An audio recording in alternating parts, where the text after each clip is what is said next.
Olá, hoje é dia 6 de dezembro de 2024. Essa é nossa aula de Direito Processual Penal, sexto período do curso de Direito do Campus Senador Canedo da Universidade Evangélica de Goiás, Unievangélica.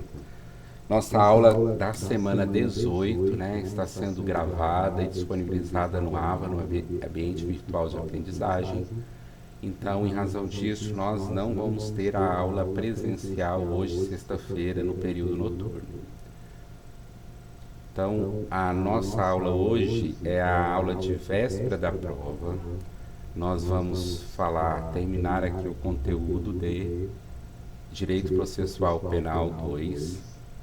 Nós veremos hoje os sujeitos dos processos e a comunicação dos autos processuais. Sujeitos dos processos: juiz, partes, Ministério Público, ofendido, acusado, defensor, e comunicação dos atos, citação pessoal por mandado, carta precatória do militar, do funcionário público, do acusado preso, do acusado no estrangeiro, dos acusados em ligações estrangeiras, mediante carta de ordem, citação por edital, as hipóteses e a suspensão do processo e da prescrição, citação por hora certa, intimação e notificação, e ao final passarei as instruções sobre a nossa avaliação na próxima aula. Então vamos lá.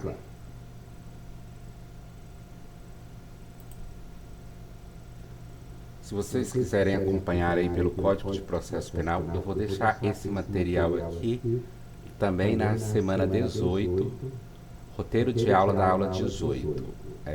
Está o material com o roteiro de aula e os artigos do Código de Processo Penal utilizados nessa aula. Nós vamos começar a partir do artigo 251. O juiz no processo penal, ele compete receber a denúncia ou queixa, citar o acusado para o exercício de defesa, instruir o processo e, ao final, reconhecer ou não a procedência do pedido, condenando ou absolvendo o acusado, o réu, e impondo, no caso de procedência da ação penal, no caso de condenação, impor a pena relativa àquele crime que o réu foi condenado. Nós temos aí no artigo 251, ao juiz incumbirá prover a regularidade do processo e manter a ordem no curso dos respectivos atos, podendo para tal fim requisitar a força pública. E aí força pública aqui entende-se a força policial. É necessário destacar aqui também de início a situação do juiz, como uma pessoa se torna juiz, como um juiz, aquela pessoa vai estar incumbida com essa função jurisdicional. Nós temos aqui no nosso país uma determinação constitucional, que os juízes aí de primeiro grau de jurisdição, eles vão ser investidos através de concurso público. E aí os requisitos para ser juiz é que a pessoa seja bacharel em Direito e, além disso, que ela tenha 3 anos de prática jurídica. E aí essa pessoa, bacharel em Direito, com 3 anos de prática jurídica após a colação de grau, ela pode fazer o concurso para juiz e, aprovada nas fases do concurso de juiz, pode ser nomeada e, a partir de nomeada, tomar posse e entrar em exercício na função jurisdicional.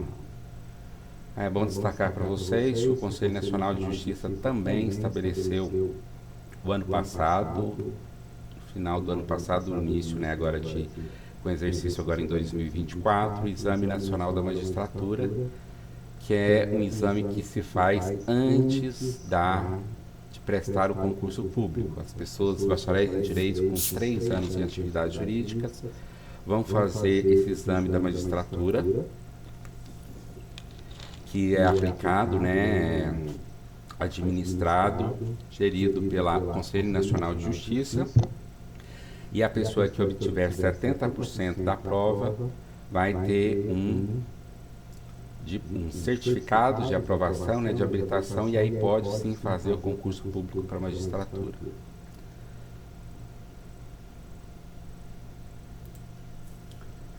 Ainda em relação ao juiz, e antes de entrar aqui na parte geral, né, da investidura da jurisdição, você tem algumas garantias e vedações ao juiz. A primeira garantia que o juiz tem é da vitaliciedade. O juiz é um servidor público com um pouco mais de garantias dos demais servidores públicos. Os servidores públicos, em regra, no Brasil, com exercício, né, depois de 3 anos, eles adquirem a estabilidade. Os juízes, eles têm a vitalicidade, que tem um pouco mais de garantias para ele. Outra garantia é da inamovibilidade, né, que o juiz não pode ser movido, ser transferido de comarca, de vara, salvo por interesse público ou, em regra, também a pedido. A outra garantia é da irredutibilidade de subsídios, né? O salário dos juízes não podem ser reduzidos, e essa é uma garantia também bem importante para o exercício da jurisdição. O juiz tem o dever de ser imparcial, então é um dever que o juiz tem de ser imparcial em relação ao caso em que ele vai julgar.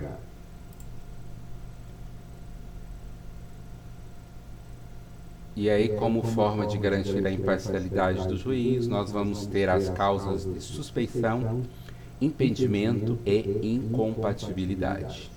Aqui no artigo 252 do Código de Processo Penal, nós vamos ter aí as causas de impedimento do juiz. Artigo 252. O juiz não poderá exercer a jurisdição no processo que 1. Tiver funcionado o seu cônjuge ou parente consanguíneo ou afim em linha reta ou colateral até o 3º grau inclusive, como defensor ou advogado, órgão do Ministério Público, autoridade policial, auxiliar da justiça ou perito. Aí você tem essa regra, né, que quando ele te for parente, ou companheiro, cônjuge do advogado, do promotor, do delegado, do oficial de justiça, do auxiliar ou do perito, o juiz está impedido de atuar naquele caso. O inciso 2, ele próprio houver desempenhado qualquer dessas funções ou servido como testemunha. Aí você vai ter, né, uma regra básica, que é o seguinte: o juiz, ele tem que, antes de ser juiz, ele tem que ter atividade jurídica, 3 anos de prática jurídica. Depois de formado esses 3 anos de prática jurídica, uma das formas de se obter isso é advogando. E aí você vai ter a pessoa que forma, passa na prova do AB, se habilita como advogado, está advogando, adquire os 3 anos de prática jurídica e depois vai fazer concurso, passa e vai ser juiz. E aí depois ele pode receber lá, né, como juiz, um processo em que ele atuou anteriormente como advogado. Isso também vai ser uma causa de impedimento. Então, se ele atuou como advogado, perito, membro do Ministério Público, ou foi testemunha desse processo, ele também está impedido de julgar essa causa. Inciso 3 do 252, quando tiver funcionado como juiz de outra instância, pronunciando-se de fato ou de direito sobre a questão. Vocês vão estudar em processo penal 4 sobre os recursos. E aí você recorre, em regra, os recursos são remetidos para a instância superior. Então, contra a sentença que você não gostou, você vai apelar e quem vai decidir será o desembargador, será o tribunal, será ali a turma, a Câmara do Tribunal de Justiça. E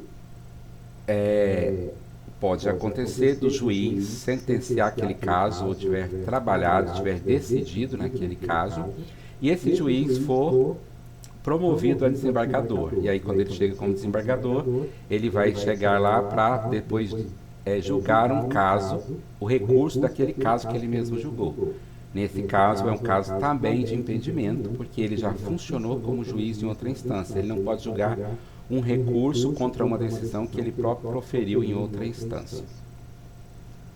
E aí o último inciso do 252, quando ele próprio ou seu cônjuge ou parente, consanguíneo ou afim, e consanguíneo são os parentes biológicos e afins são os parentes adquiridos a partir do casamento, e aqui a gente tem que estender uma interpretação não só do casamento, mas da união estável também, em linha reta ou colateral ao terceiro grau, e aí pais, avós, que é a linha reta, filhos e netos, e colateral você vai ter tios, irmãos, até o terceiro grau, inclusive, quando ele próprio for parte ou diretamente interessado no feito. Um parente dele ou ele for parte do processo ou diretamente interessado naquela decisão. Também é uma causa de impedimento para o juiz no processo penal. A gente tem aqui no 253, nos juízos coletivos não poderão servir no mesmo processo os juízes que forem entre si parentes, consanguíneos ou afins, em linha reta ou colateral, até o terceiro grau, inclusive. Aí você vai ter nas turmas recursais dos juizados, nas câmaras, turmas e sessões dos tribunais, você não pode ter, na mesma câmara, na mesma turma, na mesma sessão, juízes que são parentes entre si, para evitar aí o contágio na imparcialidade de um juiz, dos juízes, dos membros desses juízes coletivos, que é o caso principalmente dos tribunais, que as decisões são coletivas. No artigo 254, nós vamos ter aí causa de suspeição do juiz. O juiz dar-se-á por suspeito, se não fizer, poderá ser recusado por qualquer das partes. 1. Se for amigo íntimo ou inimigo capital de qualquer deles. Inimigo das partes. Amigo íntimo ou inimigo capital das partes. E aqui exige que essa seja uma amizade íntima e uma inimizade também latente. Não pode ser uma pessoa que você tem simplesmente um apreço a um professor, algo que você conhece e respeita. Tem que ter uma amizade íntima que você frequenta, troca favores, são compadres, frequentam as residências, e não uma pessoa, um conhecido. Que tem que ser uma amizade íntima mesmo. E na inimizade capital também tem que ter um grave sentimento de ódio, de rancor, de vingança. Geralmente aqui é comprovado quando um já processou o outro, em regra, mas também não exige que a pessoa tenha processado a outra para ser inimigo capital. Inciso 2, se ele e seu cônjuge, ascendente ou descendente, estiver respondendo a processo por fato análogo, sobre cujo caráter criminoso haja controvérsia. Aqui ele tem que estar respondendo a um processo relacionado com aquele caso que está sendo julgado, um caráter criminoso, que haja controvérsia. Esse caso aqui, esse crime tem que estar relacionado ao crime que ele está julgando. Inciso 3º, se o juiz, o seu cônjuge, marido, mulher, companheiro ou parente consanguíneo e afim até o terceiro grau, inclusive, sustentar demanda ou responder a processo que tenha que ser julgado por qualquer das partes.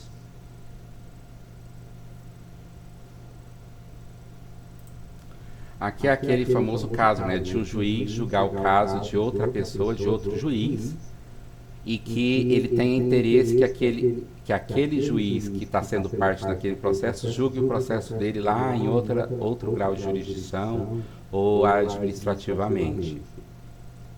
Então, aqui é evitar aí uma troca de favores. Ele vai beneficiar nesse processo aqui e a pessoa, né, beneficia o juiz num outro processo.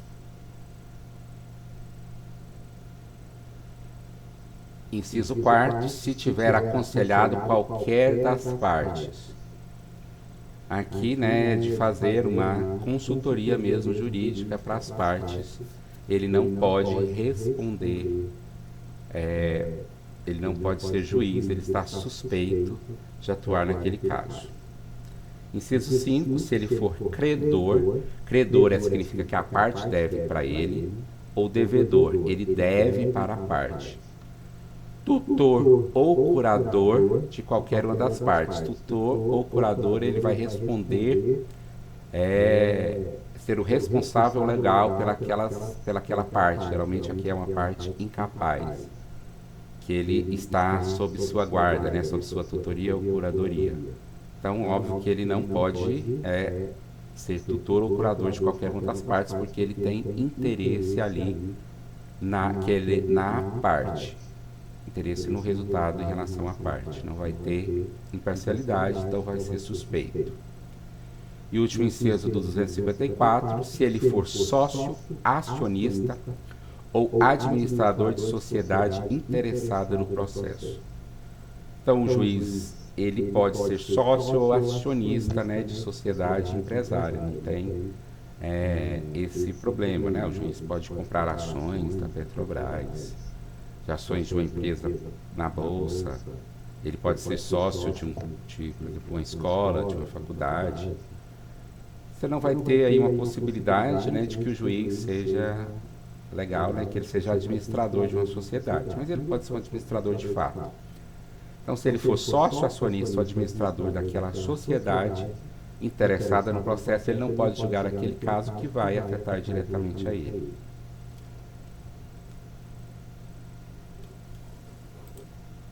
E por fim, você tem a construção da incompatibilidade. A incompatibilidade é tudo que não vai caber como impedimento ou suspeição, mas que interfira na imparcialidade do juiz.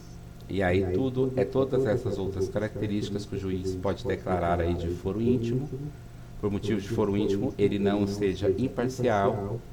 Essa incompatibilidade ele vai ter que ser afastado, né? Ele vai se afastar do processo e também não vai poder funcionar como juiz. Artigo 255. O impedimento ou suspeição decorrente do parentesco por afinidade, aí o parentesco por afinidade é aquele parentesco decorrente do casamento. Então, o parentesco ou o impedimento ou suspeição por afinidade, né, decorrente do parentesco por afinidade, cessará pela dissolução do casamento que ele tiver dado causa, salvo sobrevindo descendentes. Aí é o caso, né, o juiz se separou, então o impedimento e a suspeição vai cessar com, seja a viuvez, o divórcio, anulação ou nulidade do casamento, ou separação judicial.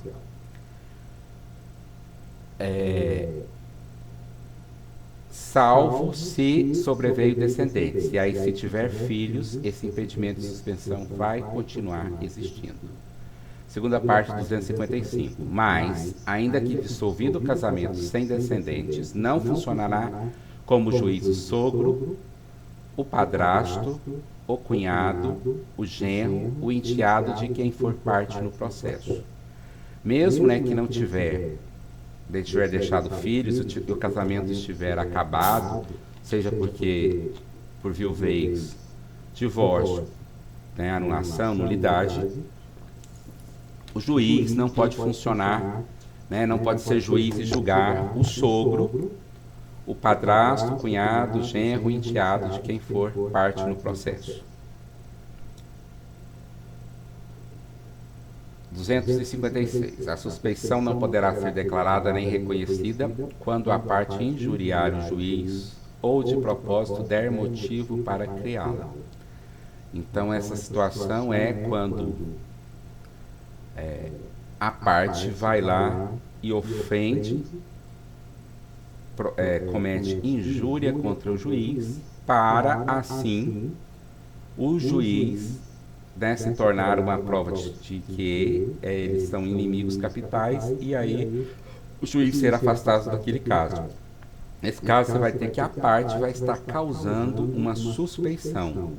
Então, ela não vai ser declarada nesse caso para evitar justamente isso, que a parte cometa essa injúria em relação ao juiz. Em relação às partes do processo penal, nós vamos ter aí no processo penal, as partes são aquelas partes que já não têm o dever aí de atuar com imparcialidade. As partes são parciais. E aí você vai ter, como na primeira parte do processo, o órgão acusatório, que é, em regra, o Ministério Público. Você vai ter também o acusado e o ofendido como partes e que não tem esse dever de parcialidade, não tem esse dever de imparcialidade, né? As partes são parciais, elas buscam um objetivo.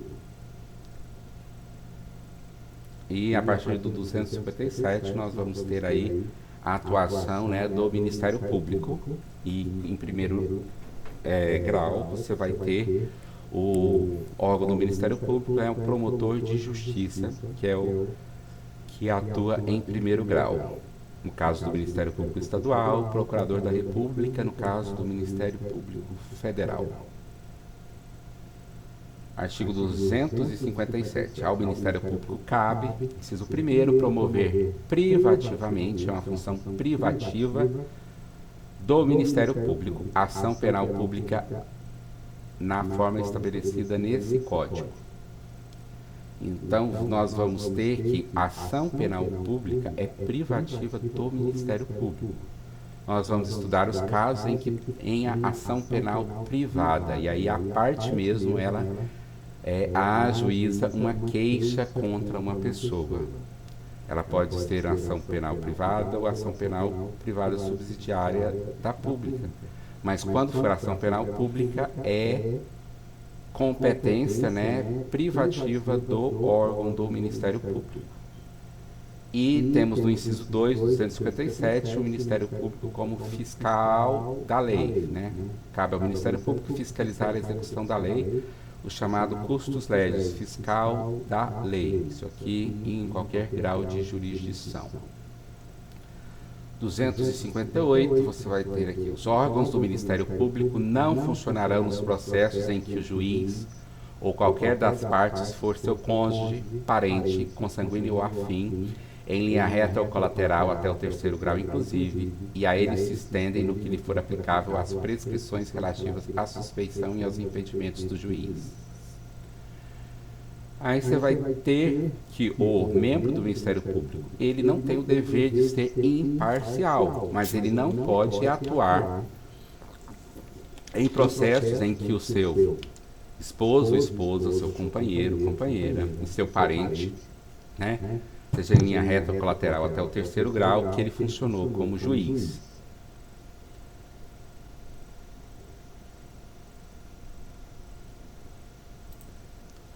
Nós vamos ter ainda também, em relação à acusação, a figura do ofendido. O ofendido é a vítima do crime. A vítima do crime, né, é aquela pessoa que sofreu as consequências daquela infração penal. O ofendido, no processo penal, ele vai atuar basicamente de duas formas. Ele vai atuar, obviamente, lá na instrução processual, que nós vamos estudar isso lá no processo penal 3, que ele vai ser ouvido na audiência de instrução, você vai ser ouvido no inquérito policial. Geralmente é o ofendido, a vítima, que comunica à autoridade policial a prática do crime, e aí começa-se a investigação. Mas em termos processuais penais, o acusado, o ofendido, a vítima, ela vai atuar de duas formas.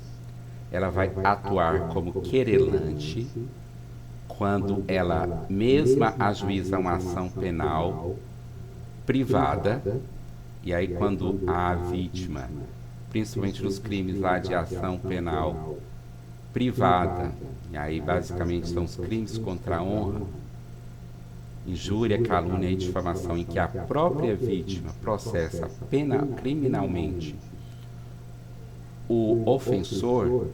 Nesse caso, você vai ter a vítima como querelante, ela vai ser parte no processo, ela vai ser o órgão acusador. Ela vai atuar como no processo, na ação penal pública, atua o Ministério Público. E você tem outra hipótese de atuação, no caso da ação penal pública, a vítima, né, o ofendido, como assistente de acusação. O ofendido vai constituir um advogado que vai trabalhar ao lado como assistente do promotor de justiça do órgão do Ministério Público.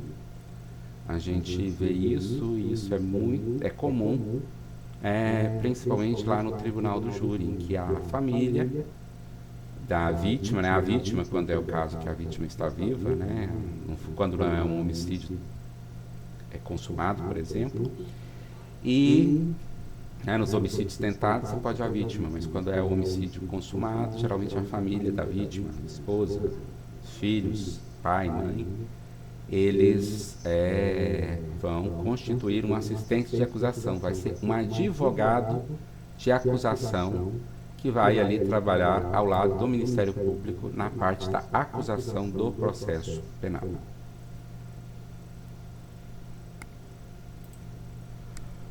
O assistente de acusação, ele tem algumas limitações na sua atuação, mas ele pode propor meios de prova, né, solicitar, né, diligências, requerer, fazer perguntas às testemunhas ali na instrução processual, aditar a acusação, aditar o libelo, participar do debate oral, né, nas alegações finais,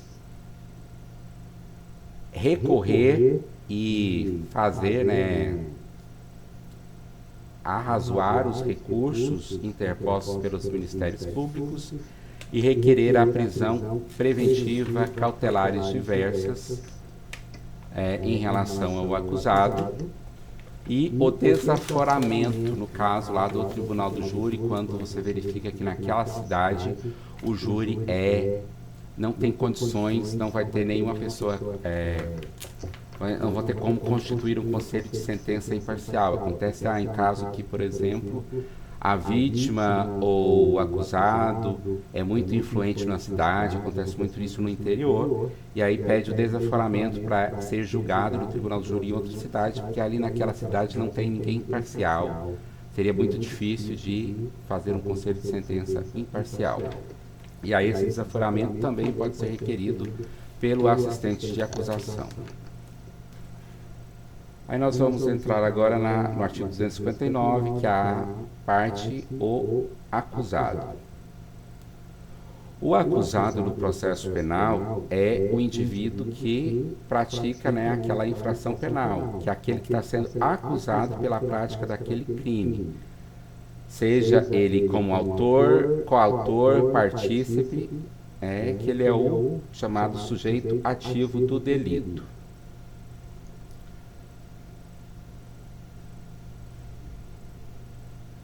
No artigo 259, nós vamos ter aí a impossibilidade de identificação do acusado com seu verdadeiro nome ou outros qualificativos não retardará a ação penal, quando certa identificação física, a qualquer tempo, no curso do processo, do julgamento ou da execução da sentença, se for descoberta a sua qualificação, far-se-á retificação por términos autos sem prejuízo da validade dos atos precedentes. Esse artigo fala sobre a capacidade de ser parte. Você tem no processo penal uma necessidade de que o acusado seja identificado, seja individualizado. Entretanto, há situações que você não pode saber o verdadeiro nome daquela pessoa ou os outros dados da sua qualificação. Isso é, às vezes, comum em processos aí de estelionato. O estelionatário, às vezes, ele é um cara tão estelionatário, comete tantos crimes de estelionato que você não sabe, na verdade, a verdadeira identidade dele. Ele está usando várias identidades falsas. Você nem sabe qual que é a verdadeira, nem sabe quando aonde que é essa verdadeira aí no momento de propor a ação penal, né, de ajuizar, de denunciar, oferecer a queixa. Então, nesse caso, você vai ter a identificação física dessa pessoa, vai descrever aquela pessoa da forma mais individualizada possível, mesmo não tendo às vezes o verdadeiro nome ou a qualificação completa daquela pessoa. Que aí, se a partir do processo você identificar, você faz essa retificação da qualificação da pessoa. Em relação à capacidade da parte, nós vamos ter que, no processo penal, você não pode processar, né, não é sujeito passivo ou menor de 18 anos. Menor de 18 anos não responde a crime, menor de 18 anos. Ele responde, se for o caso, por infração de ato infracional análogo a um crime lá perante o direito, né, da infância e adolescência, não no processo penal. O inimputável também não. A pessoa jurídica, em regra, não responde, mas há duas situações. Crimes ambientais, aí que você pode sim processar a pessoa jurídica e a pessoa jurídica vai ser condenada. Obviamente que a pessoa jurídica não vai cumprir pena de prisão, mas aqui vai ser pena de multa, né, alguma restrição. E dos crimes contra a ordem econômico-financeira também é possível que a pessoa jurídica seja sujeito passivo, né, seja réu na ação penal. Os animais mortos e seres inanimados também não podem ser parte. E aí nós vamos ter, né, que vai ser, em regra, a pessoa natural, capaz, imputável, que vai ser o indivíduo acusado e vai ser o réu na ação penal. E aí o acusado ele tem que ser certo e individualizado.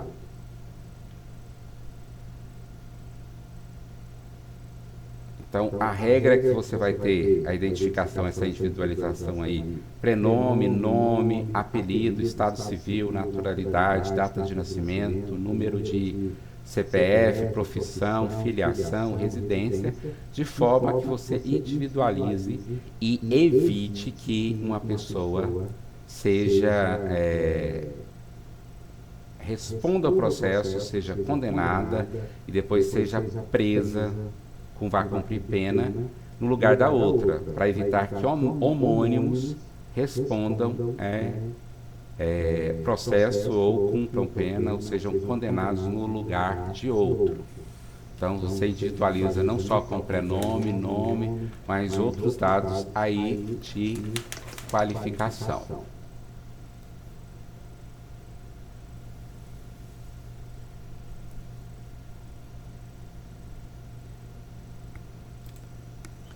Artigo 260. Se o acusado não atender a intimação para o interrogatório, o reconhecimento ou qualquer outro ato que sem ele não possa ser realizado, a autoridade poderá mandar conduzi-lo à sua presença.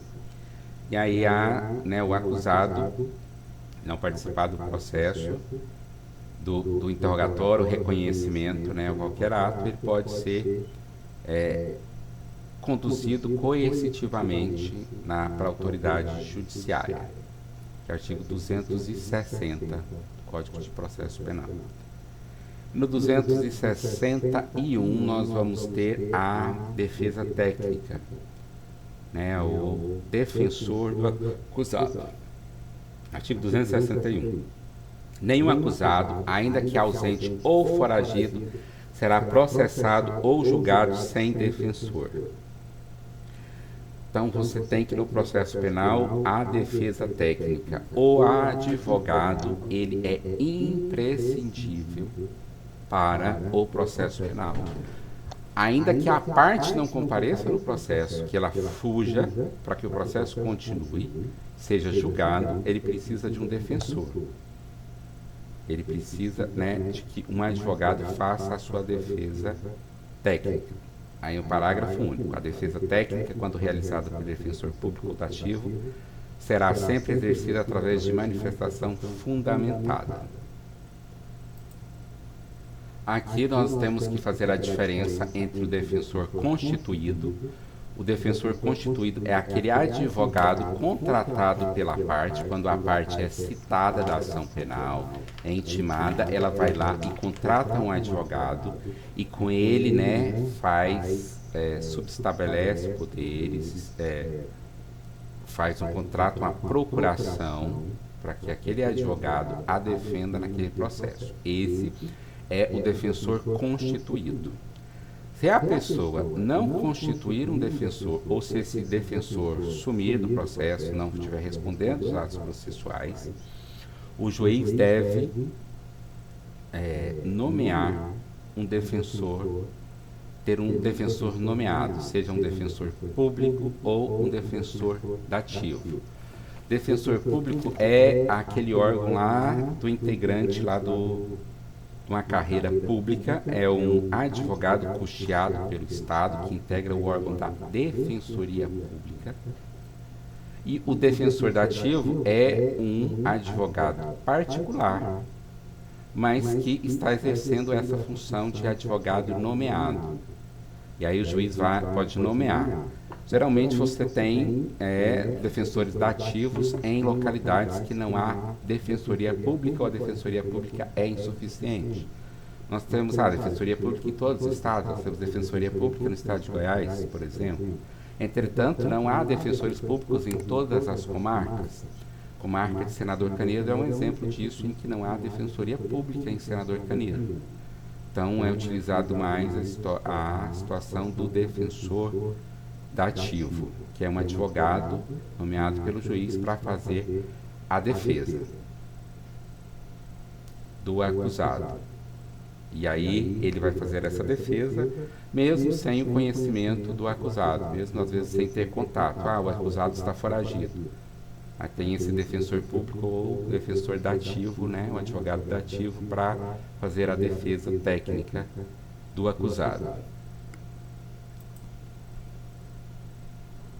O artigo 262 e 263 fala sobre o curador no caso de acusado menor. Esse curador, no caso de acusado menor, era quando nós tínhamos umas diferenças entre a maioridade penal e a maioridade civil. Nós tínhamos a maioridade civil com 21 anos e a maioridade penal com 18 anos. Aí o menor de 21 anos e maior de 18 respondia por crime, mas não tinha capacidade civil. E aí você tinha uma necessidade de nomear um curador. O curador, ele não existe mais nessa hipótese aqui do menor, porque agora nós temos o menor, a maioridade penal e civil aos 18 anos, com a mesma idade. Então você não vai ter hipótese em que o menor vai ser acusado. O menor não vai poder ser acusado. Então você vai ter a curadoria, né, o defensor curador, somente aí no casos, né, de indígenas e no casos de inimputáveis. Depois que a pessoa está respondendo o processo, ela foi inimputável. E aí já foi instaurado incidente de insanidade mental, você vai ter sim um curador para essa pessoa que é considerada inimputável. E aí você vai ter que esse curador também tem que ser advogado.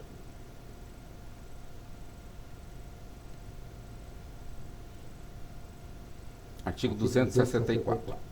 Salvo motivo relevante, Os advogados e solicitadores serão obrigados, sob pena de multa de 100 a 500 mil réis, isso aqui não existe, né? Não existe nem essa moeda mais, a prestar o seu patrocínio aos acusados quando nomeados pelo juiz.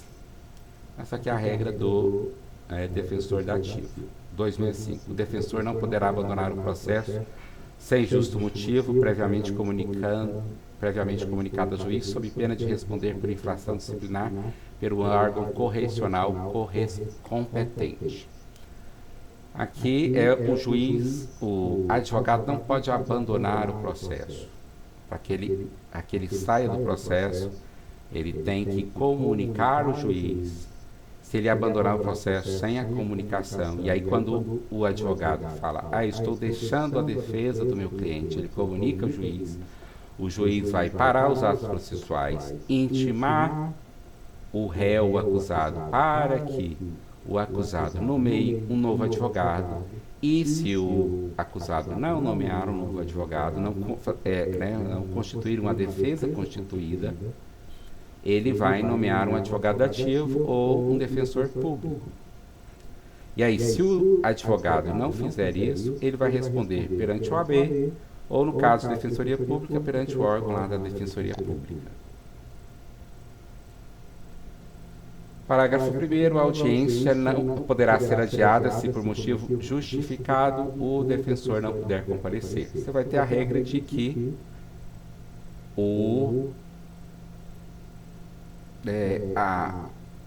não pode se ocorrer uma audiência sem a defesa técnica, sem um advogado da parte.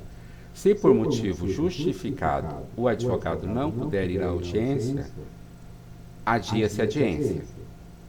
Adia-se essa audiência. Se for injustificado, o juiz pode nomear um defensor dativo, um defensor ad hoc ali na hora, para que um advogado possa fazer a defesa ali daquele ato processual. Parágrafo 2º. Incumbe ao defensor provar o impedimento até a abertura da audiência, não fazendo o juiz não determinar o adiamento de ato algum do processo, devendo nomear defensor substituído, ainda que provisoriamente ou só para o efeito do ato, que é o chamado defensor ad hoc, que é o defensor que é constituído também só para aquela audiência. Em caso de abandono do processo pelo defensor, o acusado será intimado para constituir novo defensor e, se assim o quiser, e na hipótese de não ser localizado, deverá ser nomeado defensor público ou advogado dativo para sua defesa. Já falei sobre isso. Artigo 266. A constituição de defensor independerá de instrumento de mandato, se o acusado indicar por ocasião do interrogatório. Nos termos do artigo 252, não funcionará como defensores os parentes do juiz. Aí você tem essa regra do 266, que se o acusado, o réu, for lá no interrogatório e lá ele falar assim, olha, esse aqui é o meu advogado, ele não precisa daquela procuração, do chamado instrumento de mandato, porque ele já chegou lá e disse, esse aqui é legalmente habilitado, óbvio, é o meu advogado. E aqui no 267 você tem que não podem ser advogados os parentes do juiz. Então, o parente do juiz que for advogado não pode trabalhar naquele processo em que o juiz for julgar. Então, a mulher do juiz é advogada, então, mas ela não pode atuar no caso em que for julgado pelo marido dela. E aí todos os demais parentes dos termos do artigo 252 do Código de Processo Penal. Então você vai ter que o juiz não pode ser parente das partes, nem do advogado, nem do Ministério Público. Nós já falamos aqui sobre os assistentes, do artigo 268. Em todos os termos da ação penal, da ação pública poderá intervir como assistente do Ministério Público o ofendido ou seu representante ou, na falta, qualquer das pessoas mencionadas no artigo 31. O assistente será admitido enquanto não passar em julgado a sentença e receberá a causa no estado em que ela se achar. Então é admitido enquanto não há trânsito de julgado da sentença, né? E ele entra, se ele entrar no meio do processo, ele entra daqui para frente, ele não pode questionar o que já passou. O corréu, no mesmo processo, não poderá intervir como assistente do Ministério Público. A pessoa que responde ali como réu, ele não pode trabalhar, ele não pode intervir, né, atuar no processo como assistente do Ministério Público, mesmo que a defesa seja contrária ao outro réu. Isso aí, corréu, né, no caso que há dois réus. Não, ele vai atuar somente como defesa. 271. O assistente será permitido propor meios de prova, requerer perguntas, aditar libelo, participar do debate, arrazoar os recursos interpostos pelo Ministério Público ou por ele mesmo, que a gente já falou quando foi falar das partes. Artigo 272. O Ministério Público será ouvido previamente sobre a admissão do assistente e do despacho que admitir ou não o assistente não cabe recurso, devendo constar um auto expedido e a sua decisão. No 274 fala sobre os funcionários da Justiça, né, os serventuários da Justiça. Então, as prescrições sobre suspeição dos juízes, elas se aplicam também aos serventuários e funcionários da Justiça, conforme o caso. Capítulo 6 fala dos peritos e os intérpretes. O perito, ainda que não oficial, será sujeito à disciplina judiciária. E aí você tem a nomeação do 277, 278, 279, 280 até 281 dos peritos. E aí nós encerramos a primeira parte da nossa aula, que é dos sujeitos processuais, e vamos entrar na segunda parte, que é a parte da comunicação dos atos processuais. Juiz, partes, Ministério Público, ofendido, acusado, defensor e agora a comunicação dos atos processuais. Veremos citação pessoal por edital, por hora certa, intimação e notificação. Vamos lá. Na comunicação dos atos processuais, nós vamos começar com a citação. Mas aí, o que é a citação? A citação é o ato de chamamento da parte no processo. É um dos atos mais importantes da comunicação processual, porque ele dá ciência para o acusado do recebimento de uma denúncia ou queixa em relação a ele, né, em relação àquela pessoa, e faz o chamamento para que aquela pessoa possa se defender daquela denúncia ou queixa já aceita pelo juiz. Então, ela tem esse funcionamento misto, né, de contraditório e de ampla defesa, que ela dá ciência para o acusado de que tem uma ação penal recebida contra ela, e dá direito de que ele possa exercer a sua defesa, dá o direito de defesa do acusado, que ele possa fazer a sua resposta à acusação e seguir ali na defesa naquela ação penal, seja ação penal pública ou ação penal privada. A citação tem que ser feita ao réu, né, o acusado, mesmo que ele já tiver constituído advogado anteriormente ao recebimento da denúncia, tem que ser feita essa citação. E para que ele saiba de que houve esse recebimento da denúncia em relação a ele, e que ele possa exercer o seu direito de defesa de forma correta. Então, é um ato extremamente importante do processo penal. Você tem aí os efeitos da citação. E aqui no processo penal você vai ter que, né, o principal efeito, né, o efeito da citação é estabelecer a relação aí processual, angular processual, que vai fazer parte, né, dessa relação triangular processual, juiz, acusação e defesa.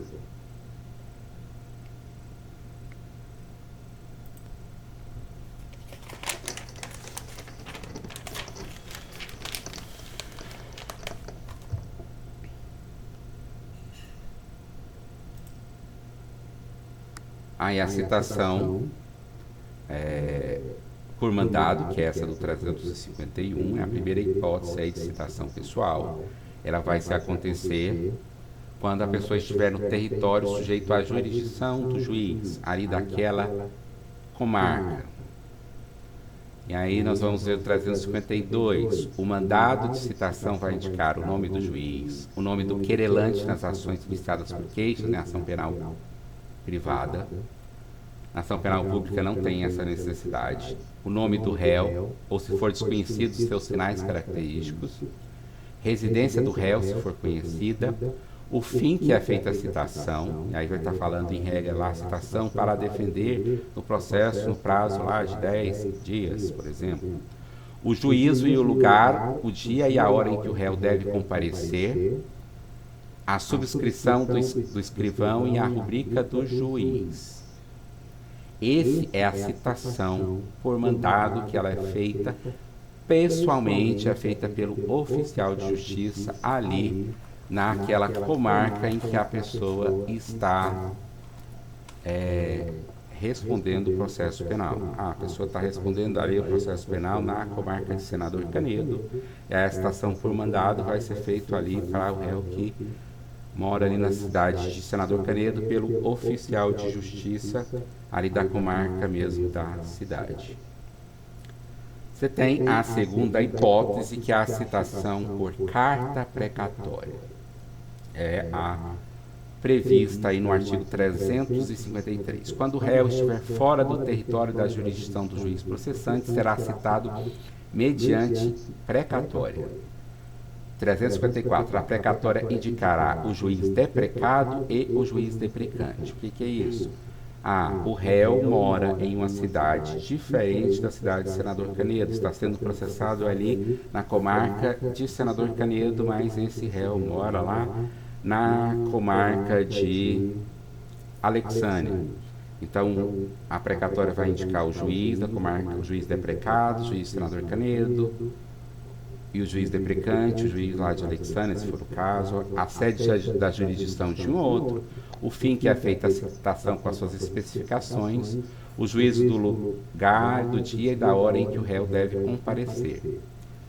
A precatória vai ser cumprida lá pelo juiz do destino, e aí que ele vai fazer, é uma precatória para fazer a citação, vai ser feita a citação e vai ser devolvida e voltada para o processo. Isso aqui está previsto no 355.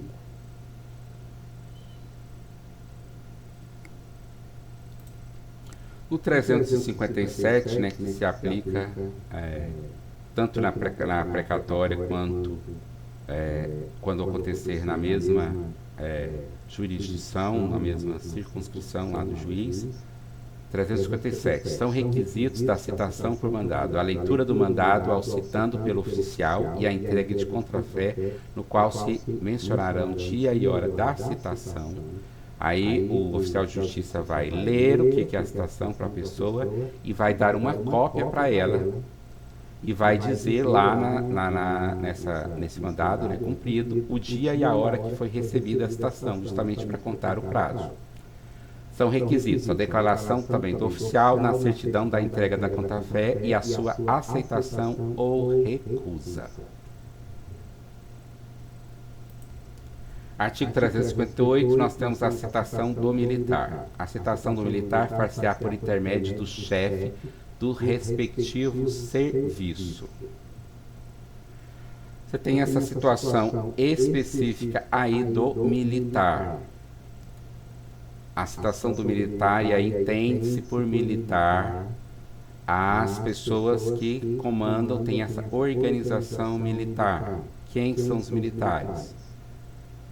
As Forças Armadas, Exército, Marinha e Aeronáutica, Polícia Militar e Bombeiros Militar. Esses são os militares. A citação do militar far-se-á por intermédio do chefe do respectivo serviço.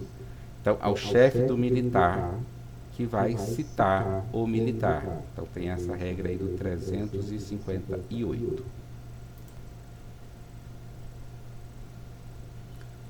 O artigo 359 fala sobre a questão da citação ou da notificação do funcionário público. O dia designado para o funcionário público comparecer em juízo como acusado será notificado assim a ele como ao chefe da sua repartição. Essa situação aqui tem que ser entendida da seguinte forma. O servidor público, ele pode ser marcada a data da audiência, a data dele comparecer pessoalmente em juízo, no horário seu de trabalho. E para que ele possa comparecer e não tenha nenhum problema funcional com isso, o seu chefe tem que ser informado para não ficar configurado, sei lá, um eventual abandono de serviço. Então, se a citação for somente para responder o processo, somente para responder, fazer uma resposta à acusação, você vai ter que não precisa informar o chefe da repartição. Mas se já na citação, e isso acontece pessoalmente no caso dos juizados e em alguns procedimentos, se tiver uma designação já de data de audiência, que essa pessoa já deve comparecer, aí tem que ser feito pessoalmente ao acusado e também ao chefe lá da repartição, ao chefe imediato do funcionário público. Artigo 360. Citação do acusado preso. Se o réu estiver preso, será pessoalmente citado. E aí você, tem essa regra que não é pelo fato de o réu não estar preso que ele não deve ter citado pessoalmente. E aí o oficial de justiça deve se dirigir lá ao estabelecimento penal, ao presídio, casa de prisão provisória, onde ele esteja, e fazer a sua citação.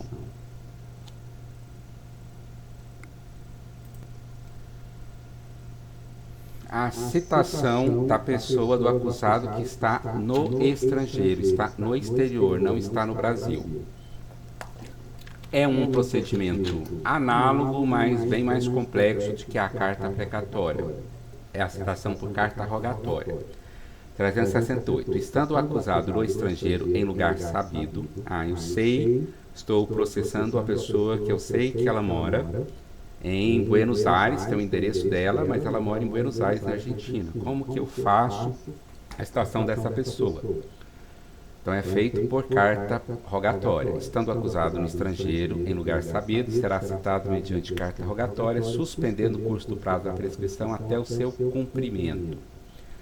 E aí o procedimento de carta rogatória é um procedimento complexo, em que o juiz vai encaminhar esse pedido da carta rogatória para o Ministério da Justiça, o Ministério da Justiça vai encaminhar para o Ministério das Relações Exteriores e vai encaminhar lá para o Judiciário do país de destino.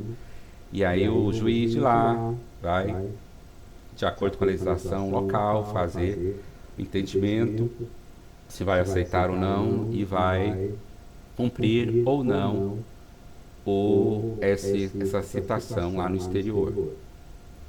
E esse procedimento, por ser complexo e demorar, você vai ter uma suspensão da prescrição até o cumprimento efetivo dessa citação no exterior mediante carta rogatória.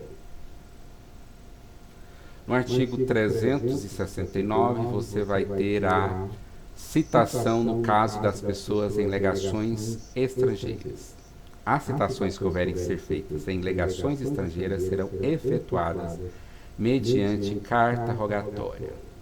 O que são legações estrangeiras? São embaixadas e consulados. Aí você vai ter uma pessoa que está morando numa embaixada, a pessoa que está morando num consulado que tem essa proteção diplomática, vai ser considerado para fins de citação que ela está morando no exterior e vai ter que se adotar esse mesmo procedimento da citação feita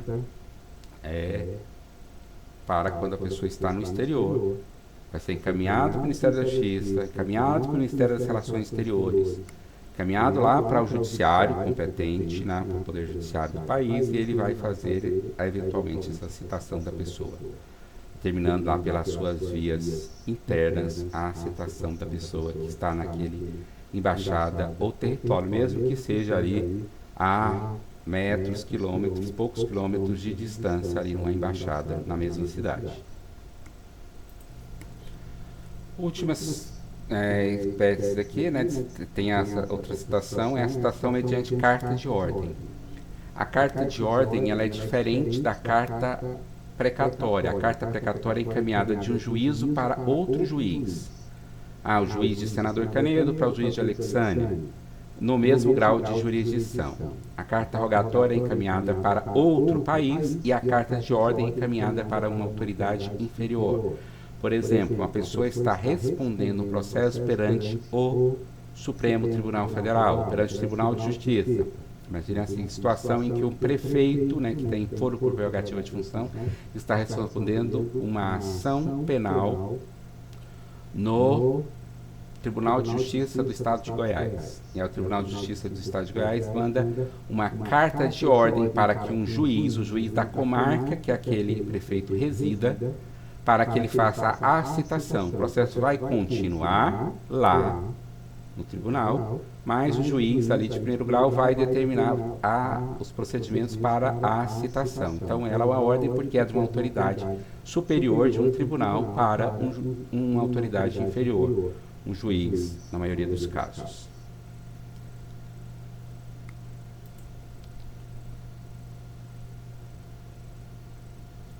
Nós vamos seguir agora com a citação feita, a citação por edital. Artigo 361. Se o réu não for encontrado, será citado por edital com prazo de 15 dias. E o 362, nós vamos ter a chamada citação por hora certa. Verificado que o réu se oculta para não ser citado, o oficial de justiça certificará a ocorrência e procederá à citação por hora certa na forma dos estabelecidos no Código de Processo Civil. E aqui é importante diferenciar os seguintes casos. O primeiro caso, você vai ter, né, o réu, você determina a citação por mandado, a citação pessoal. O oficial de justiça vai chegar na localidade em que foi determinado, o endereço tal, na rua A, quadra 1, lote 1, no jardim B, cidade tal. O oficial de justiça chega lá para citar o réu. Se ele chegar no local e perguntar e fizer a diligência, não, o réu realmente mora aqui, mas ele não for encontrado naquele local, ele volta outro dia. Não foi encontrado de novo, vai verificar que parece que o réu está se escondendo para não ser citado. Aí seria o caso de citação por hora certa.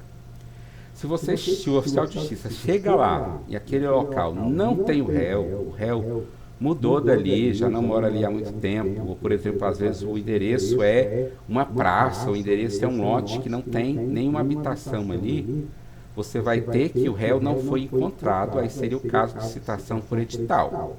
São duas situações diferentes. Quando o réu não é encontrado, é citação por edital. Quando o réu se oculta e tenta dificultar a sua citação, é a citação por hora certa. E a citação por hora certa, o oficial de justiça vai dizer ao porteiro do prédio, a um vizinho ali, falar assim, olha, eu vou determinar no dia tal, na hora tal, que eu venho aqui para fazer a citação do fulano de tal. E aí, nesse horário, o oficial de justiça vai lá e, se a pessoa encontrar essa pessoa lá a ser citada, estiver ou não, ele vai ser feita a citação. E se a pessoa não estiver, ele vai certificar isso, né, o que a pessoa que ele está procurando para ser citado, e vai fazer entregar a contrafé para quem estiver no local. Geralmente é o porteiro do prédio, ou vizinho, ou alguma pessoa que mora lá na mesma casa, algum parente do citado. E aí, completada a citação por hora certa, se o acusado não comparecer, vai ser nomeado defensor dativo. E aí você vai ter uma diferença muito grande. A citação por hora certa vai ser uma citação efetivada. E aí, se a pessoa não responder no processo, vai seguir como se fosse uma citação pessoal por mandado normal. A citação por edital não vai gerar, como nós veremos aqui, suspensão, né, do processo e do prazo prescricional. Artigo 363. O processo terá completado a sua formação quando realizada a citação do acusado. Isso aqui é o efeito da citação no processo penal. É a relação da formação triangular. Não sendo encontrado o acusado, será procedida a citação por edital. Comparecendo o acusado por edital em qualquer tempo, o processo observará os dispostos no artigo 394 e seguintes. Artigo 364. No caso do artigo anterior, o prazo será fixado pelo juiz. 365. O edital de citação indicará o nome do juiz que vai determinar como que é feito o edital de citação da pessoa que não é encontrada. É publicado um edital mesmo, né, uma folha, e aí com essas indicações do 365, nome do juiz, nome do réu, e se não for conhecido, seus sinais característicos, aquela qualificação que estiver lá na denúncia, residência, profissão, o fim que é feito a citação, que é feita essa citação, a citação para responder ao processo penal, para apresentar a resposta à acusação no prazo de 15 dias, por exemplo. O juiz, o dia, a hora e local em que o réu deve comparecer, se no caso tiver marcada a audiência, o prazo a ser contado da data de publicação do edital na imprensa, se houver, ou da sua fixação. E aí, parágrafo único. O edital será fixado na porta do edifício onde funcionar o juiz e será publicado na imprensa onde houver, devendo a fixação ser certificada pelo oficial de justiça que tiver feito a publicação e provada por exemplar do jornal ou certidão do escrivão que consta a página do jornal com a data da publicação. Você vai ter essa edital, né, publicado na imprensa e hoje, né, no Diário de Justiça eletrônico e também ali nos murais do fórum.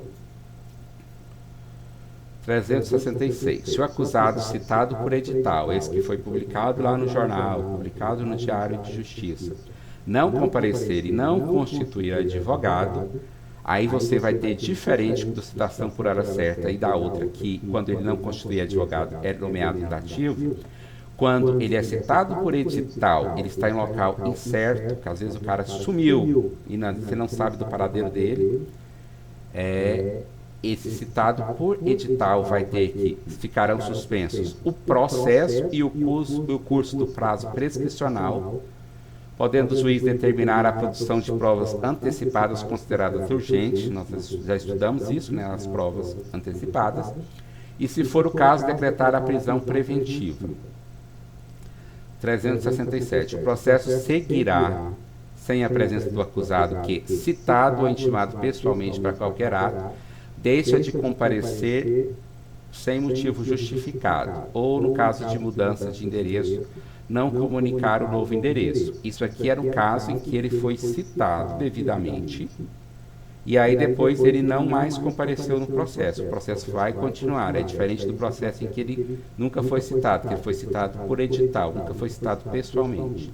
Aí, quando ele é citado por edital, o processo é suspenso. Quando ele já foi citado, mesmo que ele deixar de comparecer no processo, o processo vai correr normalmente.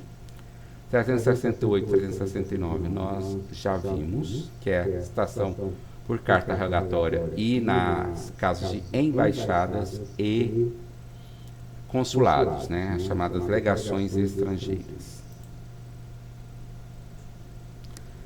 Artigo 370, nós vamos ter as intimações, notificações, né? Nas intimações dos acusados, das testemunhas e demais pessoas que devam tomar conhecimento de qualquer ato, será observado o que for aplicado e disposto em relação às citações. E vai ter essa hipótese aí de intimações. A citação é chamada, sei lá, uma intimação qualificada. É a intimação com fim específico de avisar a pessoa que foi recebida uma denúncia em face dela e que ela possa vir ao processo se defender. As intimações vão ser comunicações dos demais atos processuais para o acusado, por exemplo, a pessoa já foi citada e já está respondendo o processo. Foi marcada uma audiência. O réu vai ser intimado dessa audiência para comparecer. Foi proferida uma sentença, o réu vai ser intimado dessa sentença, porque ele já foi citado, ele já está respondendo o processo. A testemunha para comparecer à audiência também vai ser intimada para comparecer nessa audiência. Essa é a previsão 370 do Código de Processo Penal. Parágrafo 1º. A intimação do defensor constituído, do advogado do querelante, do assistente, far-se-á por publicação no órgão incumbido da publicidade oficial, incluindo, sob pena de nulidade, o nome do acusado. Aqui você vai ter que a nomeação do advogado e dos assistentes vai ser feito de forma na publicação do Diário de Justiça. Vai ser feito com a publicação no Diário de Justiça do órgão. E a intimação do Ministério Público e a intimação do defensor nomeado, seja ele defensor público, defensor dativo, ou, no caso nosso lá de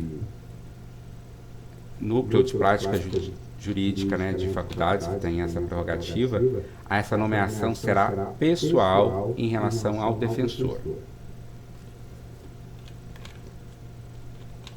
Artigo 371. Será admissível a intimação por despacho na petição em que for requerida. 372. Adiada por qualquer motivo a instrução criminal, o juiz marcará desde logo, na presença das partes testemunhas, dia e hora para o seu prosseguimento, no qual se levará termo nos autos.